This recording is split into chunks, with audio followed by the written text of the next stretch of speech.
السلام علیکم ورحمۃ اللہ وبرکاتہ۔ الحمدللہ رب العالمین والصلاة والسلام علی رسولہ الامین وعلی آلہ وصحبہ اجمعین الی یوم الدین اما بعد۔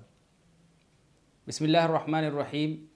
محترم ناظرین، آج کا موضوع ہے مریض کی عیادت، اور جب ہم عیادت کے لیے جائیں تو وہاں کیا پڑھیں، نبوی تعلیم اس کے متعلق کیا ہے۔ اسلام میں مریض کی عیادت کی بڑی اہمیت اور فضیلت ہے، لیکن افسوس یہ ہے کہ معاشرے کے اندر ایک بڑی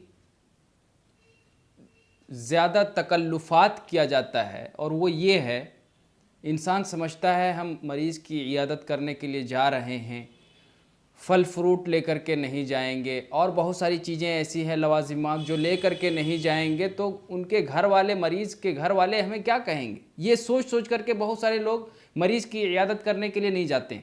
ایسا نہیں ہے، آپ مریض کی عیادت کرنے کے لیے جائیں، ضروری نہیں ہے کہ وہ ضروری سامان جس کی وجہ سے آپ مریض کی عیادت کرنا چھوڑ دیتے ہیں، یہ اسلام نے نہیں سکھایا، بلکہ معاشرے میں، اڑوس پڑوس میں، آپ کے آس پاس میں، جن کو آپ جانتے ہیں، جن کو آپ نہیں جانتے ہیں، اگر آپ کو پتہ ہے کہ فلاں شخص بیمار ہے تو ضرور اس کی بیمار پرسی کے لیے جانا چاہیے، اور جب آپ جائیں تو ضرور نبی صلی اللہ علیہ وسلم کی وہ تعلیم کو یاد رکھیں۔ ایک حدیث ہے، حضرت عبداللہ بن عباس رضی اللہ تعالیٰ عنہ سے روایت ہے کہ نبی کریم صلی اللہ علیہ وسلم نے فرمایا، جس شخص نے ایسے مریض کی عیادت کی جس کی موت کا وقت ابھی نہیں آیا، تو اس شخص کے پاس جا کر کے 7 مرتبہ اگر یہ دعا پڑھتا ہے، اسأل اللہ العظیم رب العرش العظیم ان یشفیک، 7 مرتبہ اگر یہ دعا پڑھتا ہے تو اللہ تعالیٰ اس مریض کو شفا دے دیتا ہے۔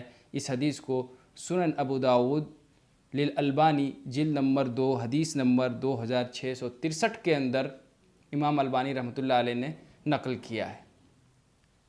پتہ چلتا ہے کہ مریض کی عیادت کی بھی بہت فضیلت ہے، اور جب آپ جائیں تو ایسی دعائیں جو اللہ کے نبی صلی اللہ علیہ وسلم سے وارد ہے وہ ضرور پڑھنا چاہیے۔ صحیح بخاری اور صحیح مسلم کی ایک دوسری روایت کے اندر موجود ہے، اللہ کے نبی صلی اللہ علیہ وسلم نے فرمایا، جب کوئی شخص مریض کی عیادت کرے تو وہاں یہ بھی دعا پڑھا جائے، اذهب البأس رب الناس واشفی انت الشافی لا شفاء الا شفاؤک شفاء لا یغادر سقما۔ اس حدیث کو امام بخاری اور امام مسلم رحمہ اللہ نے اپنی کتابوں کے اندر نقل کیا ہے۔ تو جہاں انسان دنیاوی چیزوں کو یاد رکھتا ہے، وہیں ہمیں نبوی تعلیمات کو بھی یاد رکھنا ہے، اور ایسے حالات میں نبی صلی اللہ علیہ وسلم کی کیا تعلیمات ہیں وہ یاد رکھ کر کے، اور اس پر ہمارا اور آپ کا فوکس ہونا چاہیے۔ جن کو نہیں معلوم ہے ان تک ہمیں نبوی تعلیم کو عام کرنا چاہیے، اور جو صحیح چیز ہے وہ لوگوں تک پہنچانا چاہیے۔ اللہ رب العالمین سے دعا ہے رب العالمین ہمیں کہی ہوئی باتوں پر عمل کی توفیق عطا فرمائے۔ آمین۔ وآخر دعوانا الحمدللہ رب العالمین۔